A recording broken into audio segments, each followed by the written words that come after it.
اعوذ باللہ من الشیطان الرجیم بسم اللہ الرحمن الرحیم رب اشرح لی صدری ویسر لی امری واحلل عقدۃ من لسانی یفقہوا قولی۔ قرآن کی 4 بنیادی اصطلاحیں، اس کتاب کا مطالعہ کرتے ہوئے ہم نے الہ کے مفہومات کو ہم نے کوشش کی کہ نہایت اچھے طریقے سے ہم پڑھ سکیں، جان سکیں کہ الہ جو قدیم امتیں تھیں اور اہل عرب تھے، ان کے نزدیک ان کے باطل الہوں کے متعلق عقائد کیا تھے، جن کی تردید اللہ تعالیٰ نے قرآن مجید کے ذریعے فرمائی۔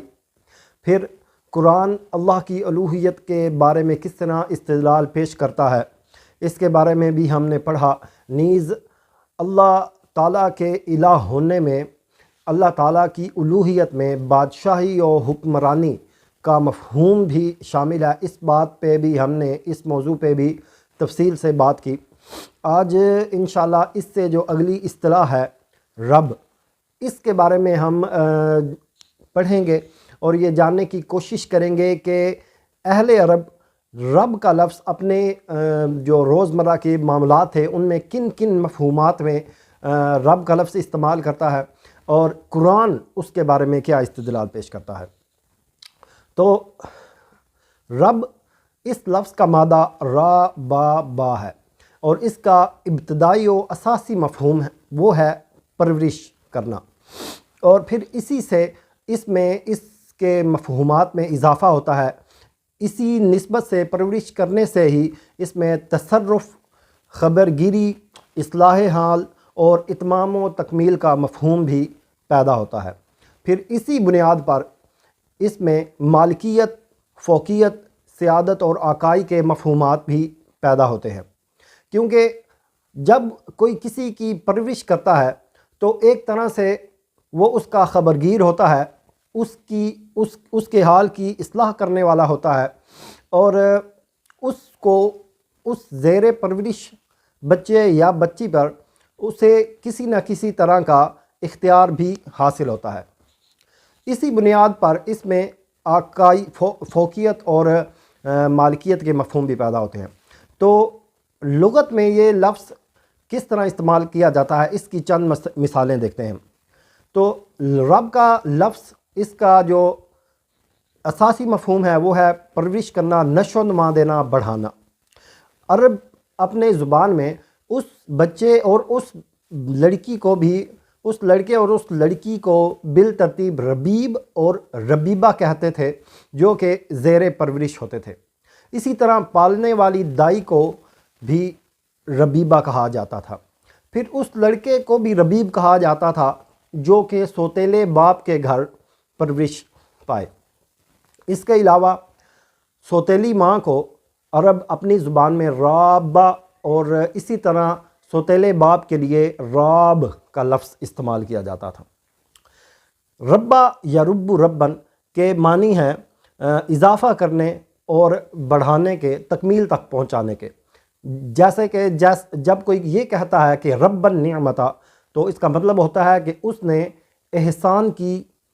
حد کر دی یا احسان میں اضافہ کر دیا۔ تو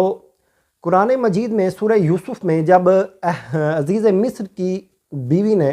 حضرت یوسف علیہ السلام کو بدکاری کی طرف دعوت دی، تو حضرت یوسف فرماتے ہیں قال معاذ اللہ، انہوں نے کہا اللہ کی پناہ، انہ ربی، وہ تو میرا رب ہے، احسن مثوایا، جس نے مجھے بہت اچھے سے رکھا۔ یہاں پر انہ کا اشارہ اللہ تعالیٰ کی طرف ہے، جس سے وہ پناہ مانگ رہے ہیں۔ اب آپ کو حضرت یوسف علیہ السلام کا واقعہ تو اچھی طرح سے معلوم ہوگا کہ کس طرح انہیں ان کے بھائیوں نے کنویں میں پھینکا، اور اس کے بعد وہاں سے لے کر آخر کار وہ ایک وقت وہ آیا کہ وہ مصر کے بادشاہ بنے، اور جو ان سے پہلے بادشاہ تھے عزیز مصر، ان کے ہاں ان کی بہت اچھی ٹھاٹ پھاٹ اور بہت عزت تھی۔ تو وہ اپنے رب سے ڈرتے ہوئے وہ یہ کہہ رہے تھے کہ میں کیوں اپنے رب کا غلط کام کروں، اور کیوں اپنے رب کی نعمتوں کی ناشکری کروں، جب کہ میرے رب نے مجھے نہایت اچھے طریقے سے رکھا۔ پھر اسی طرح رب کا لفظ لغت میں خبر گیری کرنے، اصلاح حال کرنے اور دیکھ بھال اور کفالت کرنے کے مفہوم میں بھی استعمال کیا جاتا ہے۔ مثلا جب کوئی کہتا ہے رب دیاتہ، اس نے اپنی جائیداد کی، فلاں شخص نے اپنی جائیداد کی دیکھ بھال اور نگرانی کی۔ ابو سفیان سے صفوان نے کہا تھا لِأَنْ يَرُبَّنِي رَجُلٌ مِّن قُرَيْشٍ أَحَبُّ إِلَيَّ مِنْ أَنْ يُرَبَّنِي رَجُلٌ مِّن حَوَازِنٍ، یعنی قریش میں سے کوئی شخص مجھے اپنی ربوبیت میں لے لے۔ یہاں پہ رب کا لفظ استعمال ہوا ہے، مجھے اپنی ربوبیت یعنی اپنی سرپرستی میں لے لے، اپنی کفالت میں، اپنی نگرانی میں لے لے، مجھے یہ اس سے زیادہ بہتر لگتا ہے کہ حوازن کا کوئی آدمی ایسے کرے۔ پھر اسی طرح ایک شاعر، عربی شاعر تھا علقمہ بن عبیدہ، اس کا ایک شعر ہے وَكُنْ تَمْرِيًا أَفْضَتْ إِلَيْكَ رَبَّابَتِي وَقَبْلَكَ رَبَّتِي فَدِعْتُ رَبُوبِي، یعنی تجھ سے پہلے جو رئیس میرے مربی تھے انہیں میں نے کھو دیا، آخر کار میری کفالت و ربابت تیرے ہاتھ میں آئی۔ ان کے پہلے جو بھی رئیس تھے جن کے وہ زیر کفالت تھے، زیر پرورش تھے، وہ کسی نہ کسی وجہ کی بنا پر ان کی کفالت جاتی رہی، اور جس نئے آقا کہ وہ زیر کفالت آئے، اب اس کے بارے میں وہ شعر یہ لکھتے ہیں، اور شعر میں ان اپنے اس کفیل کے لیے، اپنی اس نگرانی کرنے والے کے لیے رب کا لفظ استعمال کر رہے ہیں۔ تو اس طرح رب کا لفظ خبر گیری اور اصلاح حال، پھر دیکھ بھال اور کفالت کے مفہوم میں بھی آتا ہے۔ قرآن مجید اس بارے میں کس طرح اپنا استدلال پیش کرتا ہے؟ سورہ شعراء میں حضرت ابراہیم علیہ السلام کا قول نقل کیا گیا ہے، جو انہوں نے اپنے قوم سے کہا فَإِنَّهُمْ عَدُوٌّ لِّي إِلَّا رَبَّ الْعَالَمِينَ، تمہارے یہ معبود تو میرے دشمن ہیں بجز رب کائنات کے، الذی خلقنی، جس نے مجھے پیدا کیا، فہو یہدین، اور وہی میری رہنمائی بھی کرتا ہے، والذی ہوا یطعمنی ویسقین، جو مجھے کھلاتا ہے اور پلاتا ہے، وَإِذَا مَرِضْتُ فَهُوَ یشفین، اور جب میں بیمار ہوتا ہوں تو مجھے شفا دیتا ہے۔ یعنی وہی اللہ ہے کہ جس نے مجھے پیدا کیا اور پھر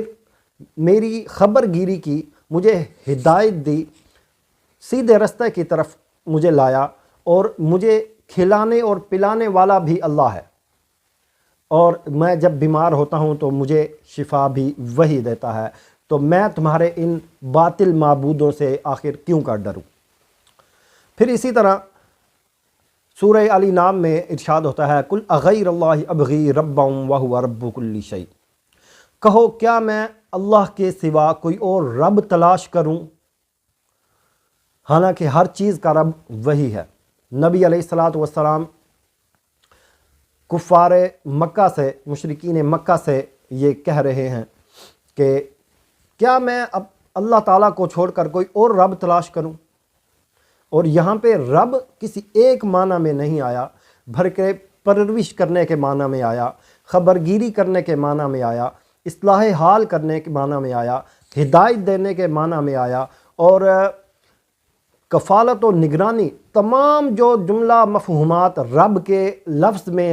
ایڈ ہوتے ہیں، تمام کے تمام مفہومات یہاں پہ ایک جگہ پہ بیان کر دیے۔ ٹھیک ہے، پھر رب المشرق والمغرب لا الہ الا ہو فاتخذہ وکیلا، وہ مشرق و مغرب کا رب ہے، اس کے سوا کوئی معبود نہیں، لہذا اسی کو اپنا کفیل بناؤ، یعنی اپنے تمام معاملات کا، اپنی پوری زندگی کے معاملات کا کفیل اور کفالت اللہ تعالیٰ کے ذمے چھوڑ دو، اللہ تعالیٰ ہی کو اپنا رب تسلیم کرو۔ پھر اسی طرح لغت میں رب کا لفظ سمیٹنے، جمع کرنے اور فراہم ہونے کے مفہوم میں بھی استعمال کیا جاتا ہے۔ مثلا کہیں گے فلان یرب الناس، فلاں شخص لوگوں کو جمع کرتا ہے، یا لوگ اس پر جمع ہوتے ہیں، یعنی اسے اپنے قبیلے میں، اپنے معاشرے میں، اپنے ملک میں ایک مرکزی حیثیت حاصل ہے کہ وہ لوگوں کو جمع کرتا ہے اور لوگ اس پر جمع ہوتے ہیں۔ پھر اسی طرح جمع ہونے کی جگہ کو مرب کہتے ہیں، اور جو سمیٹنے اور فراہم ہو جانے کے لیے تربب کا لفظ استعمال کیا جاتا ہے۔ تو قرآن مجید میں اس مفہوم میں بھی، جمع کیے جانے میں، فراہم کرنے میں اور سمیٹنے کے مفہوم میں بھی اللہ تعالیٰ کے لیے رب کا لفظ استعمال کیا گیا ہے۔ مثلا سورہ ہود میں ارشاد ہوا، ہوا ربکم، وہی تمہارا رب ہے، وَإِلَيْهِ تُرْجَعُونَ، اور اسی کی طرف تم پلٹائے جاؤ گے، یعنی تم جمع کر کے لے جاؤ گے اسی رب کی طرف بروز قیامت۔ پھر ثم الی ربکم مرجعکم، تمہارے رب کی تمہاری واپسی ہے، یعنی وہی ایک دن تمہیں جمع کر کے لے جائے گا۔ پھر ارشاد ہوتا ہے سورہ علی نام میں، وما من دابۃ فی الارض ولا طائر یطیر بجناحیہ الا امثالکم، زمین پر چلنے والا کوئی جاندار اور ہوا میں اڑنے والا کوئی پرندہ ایسا نہیں ہے جو تمہاری ہی طرح ایک امت نہ ہو۔ ما فرطنا فی الکتاب من شیء ثم الی ربہم یحشرون، ہم نے اپنے دفتر میں کسی کے اندراج سے کوتاہی نہیں کی، پھر وہ سب اپنے رب کی طرف سمیٹ لیے جائیں گے۔ تو جمع کرنے کے مفہوم میں بھی رب کا لفظ قرآن میں استعمال ہوا، سمیٹنے کے لیے بھی قرآن میں رب کا لفظ استعمال ہوا اللہ تعالیٰ کی ذات کے لیے۔ پھر سورہ یاسین میں ہے، وَنُفِخَ فِي الصُّورِ، اور جب یوں ہی سور پھونکا جائے گا، فَإِذَا هُم مِّنَ الْأَجْدَاثِ إِلَىٰ رَبِّهِمْ يَنْسِلُونَ، وہ سب اپنے ٹھکانوں سے نکل کر اپنے رب کی طرف نکل پڑیں گے۔ تو جو رب کا لفظ استعمال ہوا لغت اور قرآن میں کن کن معنوں میں استعمال ہوا؟ نمبر 1، نشو و نما دینا، پرورش کرنا، بڑھانا۔ نمبر 2،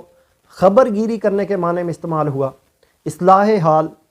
نگرانی و کفالت کے مفہوم میں استعمال ہوا۔ اور نمبر 3، جمع کرنے، سمیٹنے اور فراہم ہونے کے مفہوم میں بھی استعمال ہوا۔ اور یہاں پہ ایک بات آپ خصوصی طور پر بتاتا چلوں،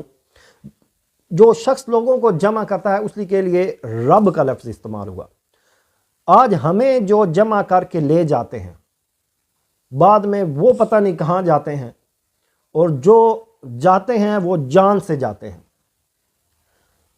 انہیں جانے والوں کو یہ سوچنا چاہیے کہ ہمیں کس لیے جمع کیا جا رہا ہے، کیا اس میں ہمارے لیے کوئی بہتری ہے؟ کیا ہمارے جمع کیے جانے کے لیے اللہ اور اللہ کا حکم ہے؟ اس میں ہمارے دین اسلام کے لیے کیا یہ صحیح ہے جو ہمیں جمع کیا جا رہا ہے؟ فرض کیجئے کہ اگر دین کا کوئی معاملہ ہو، دین کا کوئی کام ہو، اس کام کے لیے کوئی ہمیں جمع کرے، وہاں پہ جیسے کہ جنگ میں ہوتا ہے، ہم جہاد پہ نکلتے ہیں، اللہ کے دین کی سربلندی کے لیے نکلتے ہیں، ہم جمع ہوتے ہیں تو ہماری جان جاتی ہے، وہ تو گویا ایک خالصتاً اللہ تعالیٰ کے بارگاہ میں اللہ تعالیٰ کے دین کو بلند کرنے کے لیے ہماری جان گئی۔ وہ تو بات سمجھ میں آتی ہے کہ ٹھیک ہے، ہم اس رب کے لیے پھر ہم اکٹھے ہوں گے، لیکن یہاں ہم اکٹھے ہوتے ہیں کسی اور ہی چیز کے لیے، کچھ اور ہی معاملات ہمارے ذہن میں ہوتے ہیں۔ قرآن اور اللہ کے رسول صلی اللہ علیہ وسلم، اس کے بارے میں کیا حکم ہے، کیا ہم اللہ اور اللہ کے رسول صلی اللہ علیہ وآلہ وسلم کے لیے جمع ہوتے ہیں، یہ کوئی نہیں سوچتا۔ صرف کیا ہے، پارٹی بازی، لیڈر، اپنے لیڈر کے لیے ہم اکٹھا ہوتے ہیں۔ تو رب کا لفظ اس معنی میں بھی استعمال ہوا، جو شخص جمع کرتا ہے کسی بھی قوم کو، کسی بھی چیز کے لیے، جسے ایک مرکزی حیثیت حاصل ہوتی ہے، گویا لغت میں تو صاف صاف اس کے لیے رب کا لفظ استعمال کیا جاتا ہے، اور قرآن ان معنوں میں اللہ کے لیے رب کا لفظ استعمال کیا کرتا ہے۔ رب ہم نے تو صرف یہی سمجھا کہ یہ محض پروردگار تک اس کا مفہوم ہے، بس پالنے والا، لیکن اس اپنے مفہومات کے لحاظ سے اس کا دائرہ بہت وسیع ہے۔ یہی بات تھی کہ جس کے لیے پہلے دن جب ہم نے ویڈیو بنائی تھی، اس کے لیے ہم نے یہ چیز سامنے رکھی کہ الہ، رب، دین اور عبادت، ان کا کوئی ایک مفہوم نہیں ہے، یہ نہایت وسعت یہ الفاظ نہایت وسعت رکھتے ہیں۔ اور اگر ہم نے قرآن مجید کی جو تعلیم ہے، اس کا جو پیغام ہے، اس کے روح تک پہنچنا ہے، تو ہمیں کم از کم یہ جو 4 ٹرمز ہیں، الہ، رب، دین اور عبادت، ان کے مکمل مفہومات کا تدارک ہونا چاہیے، تب جا کر ہم قرآن مجید کی اصل جو اس پیغام ہے اس کی روح تک پہنچ پائیں گے۔ اللہ تعالیٰ سے دعا ہے ہمارے لیے دین کا راستہ آسان فرمائے، ہمیں دین کی سمجھ بوجھ عطا فرمائے۔ وما علینا الا البلاغ المبین۔